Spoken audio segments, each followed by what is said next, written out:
Assalomu alaykum qadrli kanalimiz a'zolari, mehmonlari. Bugungi video darsimizda kompyuterimiz bor. Kompyuterga ishni o'rganamiz. Ya'ni bizga kompyuter kelgan. Ichini ko'rishingiz mumkin. Bu kompyuterimiz ancha turgan, ishlamasdan yotgan.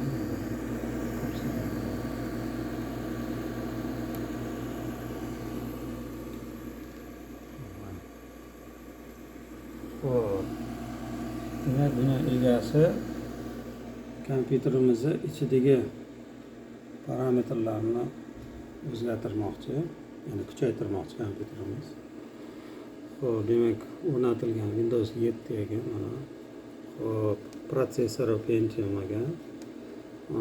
Operativ xotirasi 2 GB, 32 bitlik Windows o'rnatilgan ekan. 500 talik xat qo'yilgan mana. Oddiy xat qo'yilgan.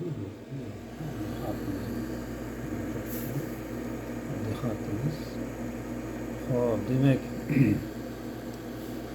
mijozimiz bizdan buni kuchaytirib, chiroyli qilib berishimizni so'ragan. Ya'ni tezroq ishlasin va qo'shimcha yana ish qilmoqchi, ya'ni kuchaytirib. Buning uchun biza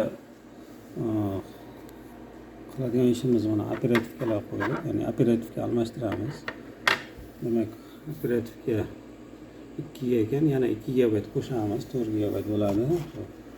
SSD qo'yamiz tezroq ishlashi uchun. 128 talik SSD. 128 GB SSD qo'yamiz. Keyin protsessorni almashtiramiz. Protsessor bizada Core i3 2120. Xo'p, demak, bizada protsessorimiz hozir bizada Intel Pentium G2030 turibdi. Demak, protsessorni ham almashtiramiz, qo'yamiz va video karta qo'yamiz. Video karta qo'yamiz. Video kartamiz bizada RX 550 4 GB lik video karta qo'yamiz. Bizada video kartamiz qo'yilmagan, mana bo'sh turibdi video karta joyi.